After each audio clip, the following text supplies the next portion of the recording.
Good evening, everyone. You're listening to Red Pill 78. I am the Corruption Detector, and this is your Red Pill News. So happy that everyone can be here with us today. We've got lots of news to go over, and it's some good stuff. First of all, I'm going to tell you guys about a brand new website that brings together videos from probably a lot of your favorite YouTubers. So if you are not getting notifications, then you can go to this website every day and you can see if these people are posting. So it's a really convenient thing. It's called Veritas World News. Also, it looks like Attorney General Barr did not inform the U.S. Embassy in Rome that he was going there, probably because he knows that the State Department and the clowns in America would have done something to thwart it. He didn't want to give them the up front. Also, Lindsey Graham has offered for Rudy Giuliani to come and testify about the Biden crimes before the Senate Judiciary Committee. And lying Adam Schiff is telling reporters that accusations about the Obama administration spying on President Trump are total fiction, even though we had James Clapper say it on the news. I think it was on the Crap News Network. Also, when Attorney General Barr and John Durham were in Italy, they met with Italy's top spy chief twice, and they demanded proof of Renzi's involvement in the Spygate scandal. Absolutely incredible. Also, we've got some more news about the second DC whistleblower that is not an actual whistleblower. And finally, the Intel community's IG testified to Congress, I believe it was on Friday, and he stonewalled on a couple of things, namely on why he chose to change that whistleblower form and then backdate it. Seems pretty suspicious to me. I think I know why he did it. All right, guys, we've got all this and more, and we'll be right back after a quick word from my sponsor. Do you suffer from insomnia, chronic fatigue, fibromyalgia pain, or inflammation? The Earth Pulse PEMF system can help. PEMF has deep roots that go back to Nikola Tesla and has evolved through the years. PEMF has thousands of clinical trials showing its effectiveness, but the technology continues to be suppressed by Western medicine and doctors that offer promises with no results, but side effects from what they have you swallow. PEMF is also known as pulsed electromagnetic field therapy. It helps energize your body's cells internally. Nothing happens in the body without an electromagnetic exchange. When the electromagnetic activity of the body ceases, life ceases. When we increase electromagnetic energies, we increase life and promote healing. PEMF can help regenerate cells, ligaments, cartilage, and bone. If you suffer from fibromyalgia, neuropathy, stress, anxiety, or depression, the Earth Pulse PEMF can help. Earth Pulse has created special programs for those that suffer from insomnia or sleep problems. Other programs include a recovery program to help with cellular regeneration. And those that suffer with chronic fatigue, there's a special alert program. Today's biggest concern is the negative effects of Wi-Fi, cell phones, and 5G that harm our bodies. The Earth Pulse can help energize and increase the cell's resiliency to protect us from the negative effects of Wi-Fi and 5G. The Earth Pulse PEMF therapy uses the Earth's Schumann resonance that is healthy energy for the body. You can enhance your cellular energy and circulation to help boost your immune system and overall health naturally. You'll soon be feeling better and enjoying a better quality of life. PEMF therapy is natural, non-invasive, and drug-free. Call Coach Jimmy K today at 503-395-4142 to find out how Earth Pulse PEMF can change your life today, or go to earthpulsepemf.com. All right, guys, thank you for sticking around. First of all, today I just wanted to quickly show you this new website that one of my viewers actually sent me. It's called Veritas World News, and what they have is basically a website that pulls a lot of the best content from YouTube, so you don't have to actually go to YouTube to watch it. Now, I don't know if this is going to work for live streams, but once the streams are uploaded, then it looks like they are coming over to the website.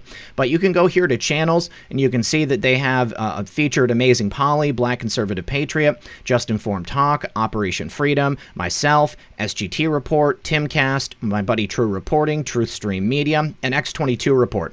And then there's a lot more stuff under Alternative History, Business and Finance, Eyes to the Sky, all kinds of cool stuff. Now, when you go to the featured page, that will be all the videos that come through, and then they have the other sections listed right here in the menu. So go ahead and check it out. and let me know what you think. Like I said earlier, if you are not getting your notifications from your favorite YouTubers, then this could be possibly an excellent way for you to catch up with them and make sure that you are seeing everything that we are creating. All right, so first up today, guys, we are going to talk about Spygate, and this here is an exclusive at the Gateway Pundit. Apparently, President Trump's AG Bill Barr did not inform the U.S. Embassy in Rome of his trip to Italy last week. Now, President Trump and his AG Bill Barr are wising up to the deep state crooks in the U.S. and around the world. AG Barr was in Italy last week, and he declined to notify the Rome embassy of his visit. Clearly, the deep state can't be trusted. Smart move on Barr's part. Now, President Trump's attorney Bill Barr was in Italy last week to investigate Italy's actions in the scam orchestrated by the former administration in the 2016 presidential campaign. It's been widely reported that Italy was involved, with accusations that Italy's former Prime Minister Renzi, a good friend of former President Barry Obama, was involved with Spygate.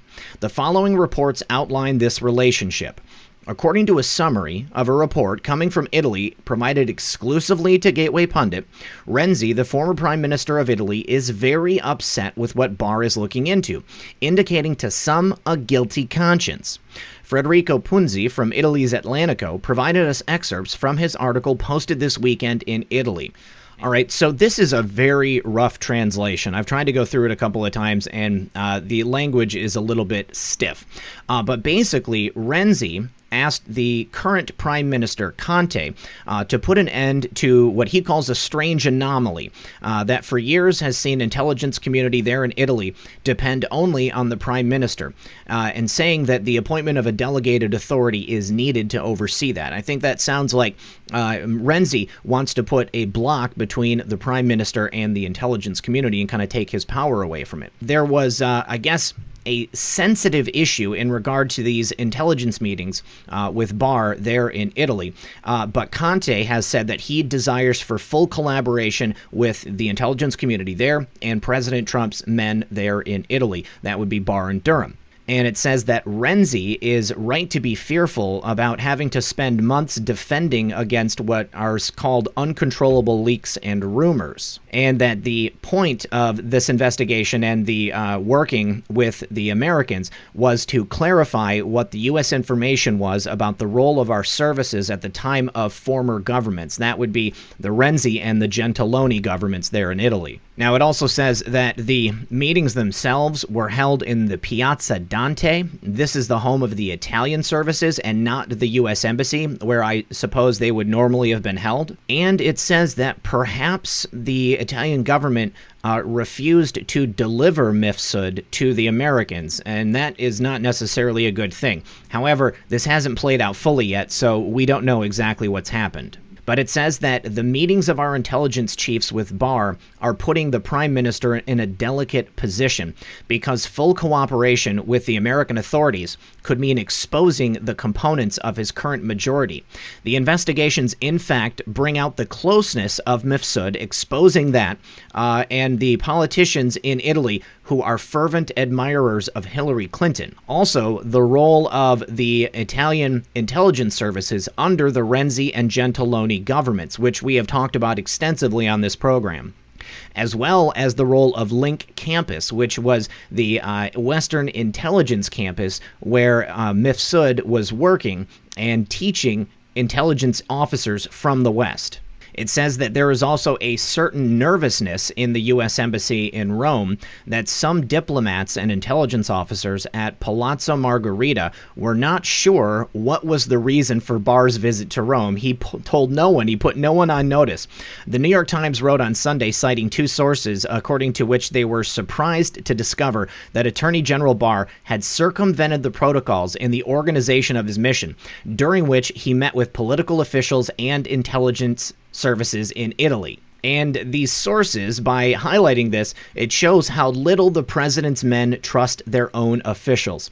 In fact, the embassy in Rome, along with the U.S. cultural centers in the Italian capital, is among the nodes of the U.S. administration where the anti-Trump resistance is more active, and the network of Clintonian friendships is still intact. And it only adds to the suspicion that in 2016, some activities to sabotage candidate and then President Trump may have been there.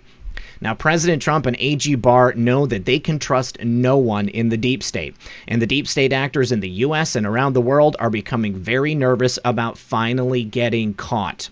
And that is exactly what is going on right now. AG Barr, by going to Italy, taking John Durham to begin this investigation over there in Italy and not tell anyone, it caught all of them by surprise. They had absolutely no idea he was coming. They had absolutely no idea why he was there, but I think they all could infer exactly what was going on. It's obvious that Italy had a large part to play in Spygate, and now that Barr and Durham have gone there and worked with the Italian intelligence services and the prime minister getting to the bottom of what it was, I believe that heads are going to be rolling very, very soon.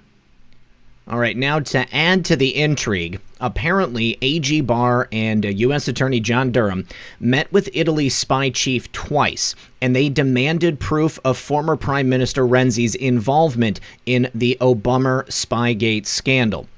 Former Trump campaign advisor George Papadopoulos tweeted out on Friday night that AG Barr is currently on official business in Italy. As we previously reported, there are suggestions that Italian officials were working with the U.S. deep state in 2016 to set up Trump campaign officials.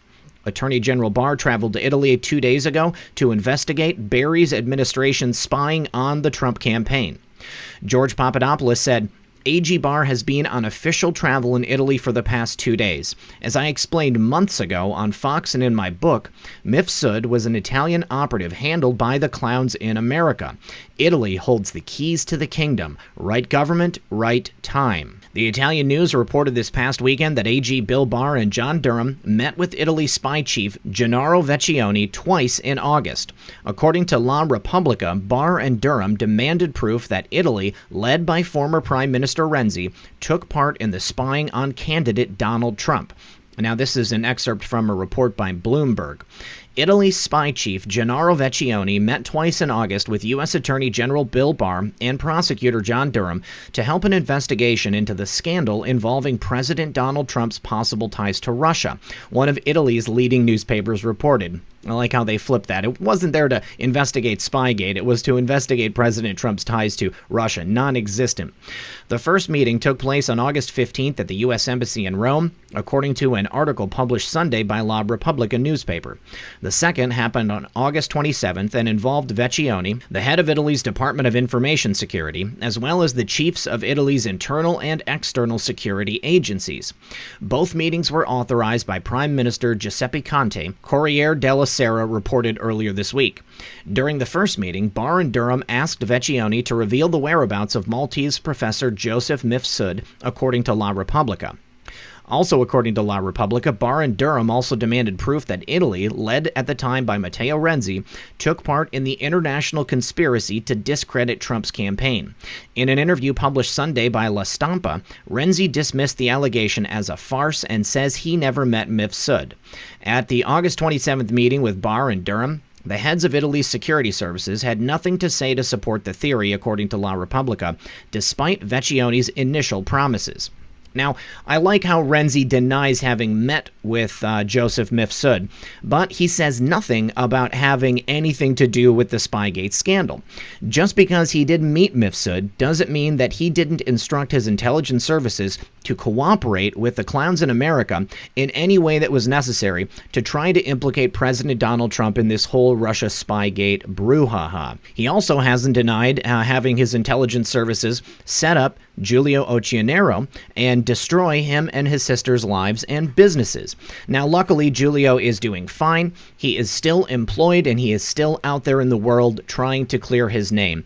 But hopefully this brings us one step closer to doing that and to holding the people both here and abroad that were involved in the Spygate scandal accountable for their actions. Now, breaking news, Lindsey Graham has offered Trump attorney Rudy Giuliani to testify before the Senate Judiciary Committee on the Biden family Ukrainian crimes. Rudy is on top of his game, and he is going to bring it when he gets before this committee. On Tuesday morning, Senator Lindsey Graham invited Trump attorney and former New York City Mayor Rudy Giuliani to testify before the Senate Judiciary Committee. Now, here is a series of tweets from Lindsey. He says, have heard on numerous occasions disturbing allegations by Rudy Giuliani about corruption in Ukraine and the many improprieties surrounding the firing of former prosecutor Viktor Shokin. Given the House of Representatives' behavior, it is time for the Senate to inquire about corruption and other improprieties involving Ukraine. Therefore, I will offer to Mr. Giuliani the opportunity to come before the Senate Judiciary Committee to inform the committee of his concerns. Now, as reported last weekend, on May 1st, 2019, Lindsey Graham, the chairman of the Senate Judiciary Committee, promised investigations on how the Mueller probe started. He made the comments during testimony by U.S. Attorney General Bill Barr in front of the U.S. Senate. Now, it's been since May, and nothing has happened with regards to this, but I do give Lindsey Graham the benefit of the doubt. He has finally invited Rudy Giuliani to come and testify. I have all the confidence in the world that when Rudy comes before the Judiciary Committee to testify about the crimes of the Biden family in Ukraine and possibly beyond, he is going to bring evidence of an incredibly compelling nature. This is exactly what we need. We need Rudy to come and testify. We need him to bring this information into a forum such as this so that it will be put on the record and force the Senate, the Congress, to actually take action and look into this. And not only that, but the DOJ. It's time for the DOJ to take action on this as well, because it is so obvious to anybody who's been following that the Bidens are, in fact, a crime family. They are a government mafia that have been using their power and influence to enrich themselves and their family members for decades. Not just Joe, not just his son Hunter, but his brother as well. His brother was one who was selling influence based upon Joe Biden's name in the past. And Rudy was out there talking about that too. So like I said, I give Lindsey Graham the benefit of the doubt. The wheels of justice turn slowly, and the wheels of the federal government turn even slower when they are turning correctly. Everything that we see with the Democrats, this speed and this haste to get President Trump indicted, impeached, and removed, all of this has been done in a completely unprecedented fashion. This is not the way that it works. But now that we have Rudy Giuliani coming to testify before the Judiciary Committee, I think we're going to get an opportunity to see how it actually should take place. Now, Adam Schiff, freaking out like normal, he's out there telling reporters that accusations about the Obama administration spying on the Trump campaign is a completely fabricated theory.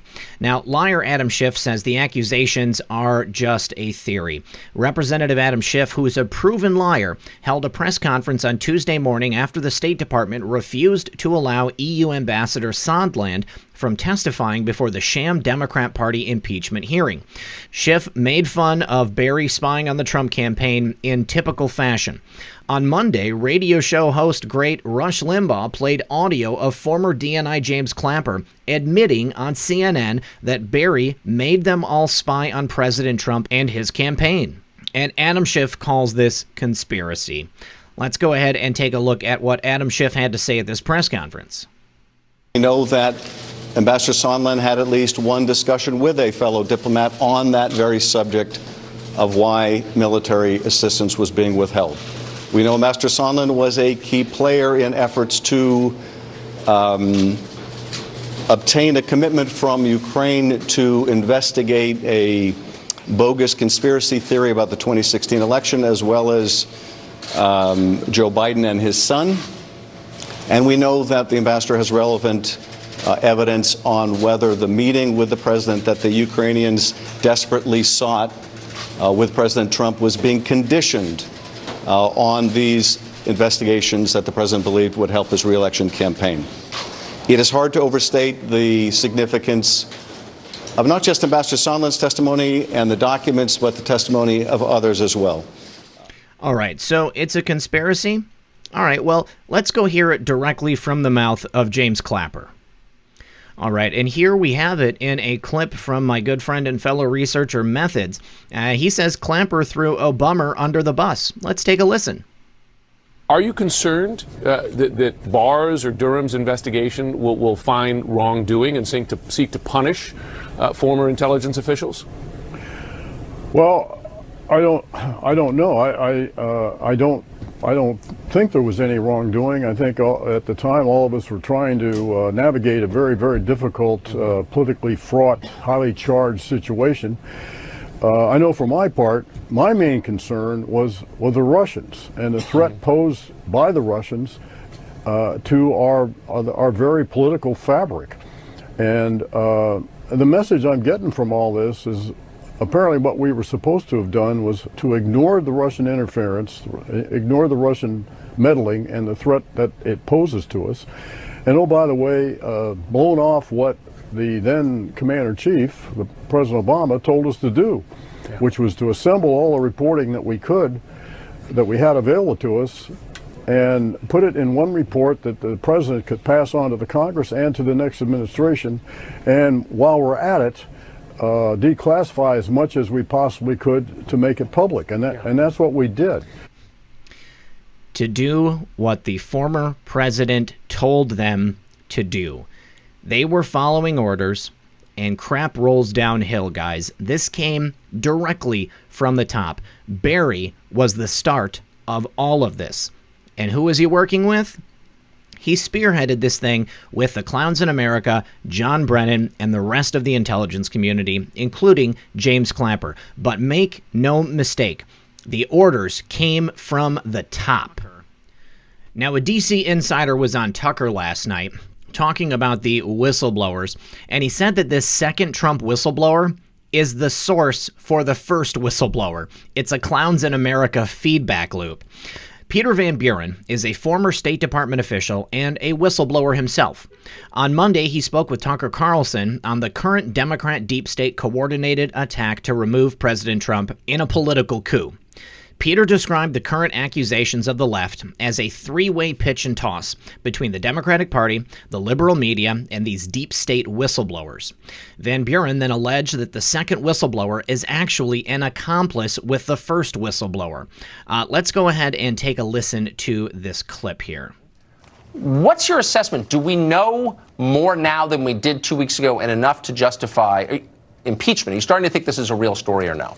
No, it's not. I mean, essentially, the first complaint surfaced the phone call. The full transcript is available online. Anyone can read it, and it's clearly not crazy or frightening. It clearly doesn't represent any kind of demand for political quid pro quo or anything along those lines.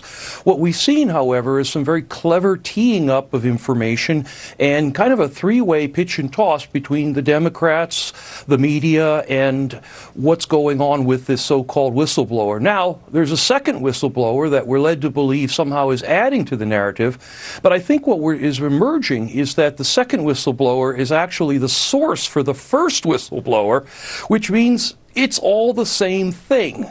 Now, this is different than in the Kavanaugh case where they sent Michael Avenatti out to find additional victims wherever he could. In this case, there's other lawyers who have taken time off from chasing ambulances to get on Twitter and play up their second whistleblower. But in fact, he's simply the source for the first whistleblower. The CIA, this is an old trick. It's called a feedback loop.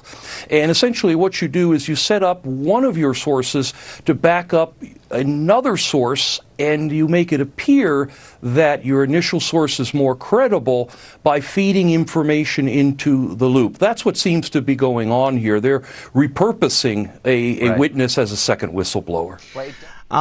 Peter Van Buren called it. This is a feedback loop. This is an old trick, he states, that is used by the clowns in America, and this has all the hallmarks of a clown operation. Now, what's even more striking is that this outrage from the Democrats stating that it's unprecedented that the Republican President Donald Trump would ask for a direct favor from a head of state in an election time, that it has never happened before. Well, what's very interesting is that it actually has happened before, and it happened with the Democratic darling Bill Clinton.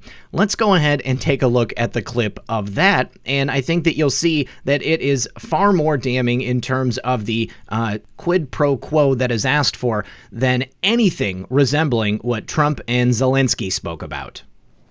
Back in 2000, we can report, President Bill Clinton had a conversation with Tony Blair of the UK and asked him directly to intercede in a dispute between British Airways and two American carriers.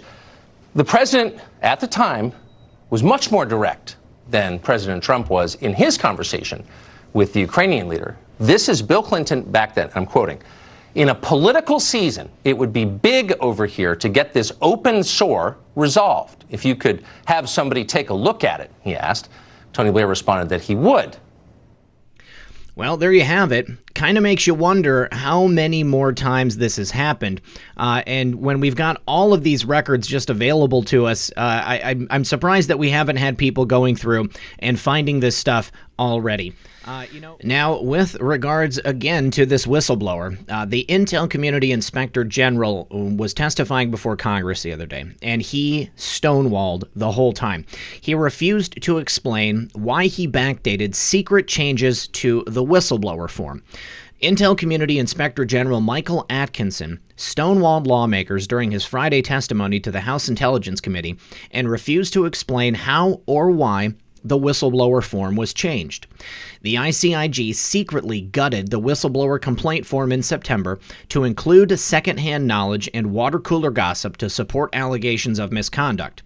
The ICIG then backdated the whistleblower rules and allowed the complaint form filled out by the Clowns in America officer on August 12th to qualify under the new rules.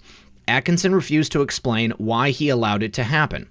Now, the Federalist reported, in tense testimony before the House Permanent Select Committee on Intelligence on Friday, the Inspector General for federal spy agencies refused to disclose why his office backdated secret changes to key whistleblower forms and rules in the wake of an anti-Trump whistleblower complaint filed in August. Michael Atkinson, the Intelligence Community Inspector General, told the House committee lawmakers during a committee oversight hearing on Friday that the whistleblower forms and rules changes were made in September, even though the new forms and guidance, which were not uploaded to the ICIG's website until September 24th, state that they were changed in August.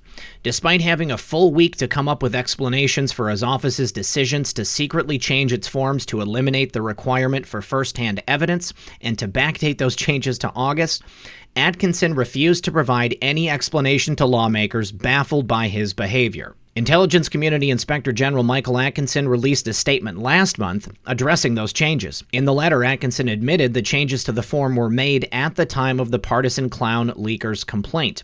The ICIG also admitted that it changed its own whistleblower rules because of the anti-Trump complaint from that Clowns in America spy. In June 2019, the newly hired director for the Center of Protected Disclosures entered onto duty.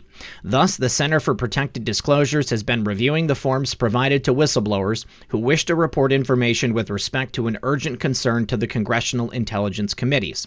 In the process of reviewing and clarifying these forms and in response to recent press inquiries regarding the instant whistleblower complaint, the ICIG understood that certain language in those forms, and more specifically, the informational materials accompanying those forms, could be read incorrectly, as suggesting that whistleblowers must possess first-hand information in order to file an urgent concern complaint with the Congressional Intelligence Committees. As Conservative Treehouse notes, the changes were made at the same time Representative Adam Schiff was accusing President Trump, Rudy Giuliani, and holding back funding pending assistance with political opponents. This was already found out to be a lie. And remember, he was in Ukraine at the time that he sent this out. We now know that the House Intel Chairman Adam Schiff was made aware of the Clowns in America officer's allegations against President Trump before he filed that whistleblower complaint form. Now, we also know that Schiff broke the House rules when he withheld classified information from the minority members of the House Intel panel, such as Devin Nunes. Well, I think it's pretty clear why the changes were made and why they were backdated, so that those changes could then cover the information that the whistleblower was trying to bring forward to Congress. But when it all comes down to it, it doesn't matter. The law doesn't change just because they change the wording on the form. And it also doesn't change the fact that President Trump is not an employee of the intelligence community. This whistleblower is trying to blow the whistle on someone who is not even covered by the rules of this whistleblower procedure. So it doesn't matter. It's all smoke and mirrors. The Democrats are trying to do anything they can to bring charges and crimes against the president. He's done nothing wrong. He's committed no crimes, and therefore they will fail in the end. Well, guys, try as they may, the intelligence community, the clowns in America, the Democrats in Congress, and the deep state media apparatus are unable to take down President Trump. Why? Because he is making America great again. Everything he's done has helped this country, and everything he does is above board. They will not find any high crimes and misdemeanors. They will never be able to prove anything. No matter how many times they do this softball pitch between the three of them, all of them will be striking out before long. Very soon, the wheels of justice will be turning on the Democrats and the deep state, and the president will be able to return full-time to doing the job of keeping America great. All right, guys, that is all that I have for you today. I want to thank everyone for joining me. As always, this has been Red Pill 78. I am the Corruption Detector, and this was your Red Pill News. Good luck, everyone, and God bless. Hey guys, it's Red Pill. I just wanted to say once again, thank you very much for supporting my channel. If you want to, there are links in the description of this video below for several different ways that you can help out. Also, don't forget that when you support my sponsors, you are supporting the channel. Without them, I would not be able to keep doing the work that I'm doing. Also, if you are not already, please make sure that you are subscribed to the channel and that you click that notification bell to make sure that you get notifications every time that I do put a video out. And you can also follow me on Twitter at RedPill78. So thanks again, you guys, and I'll see you next time.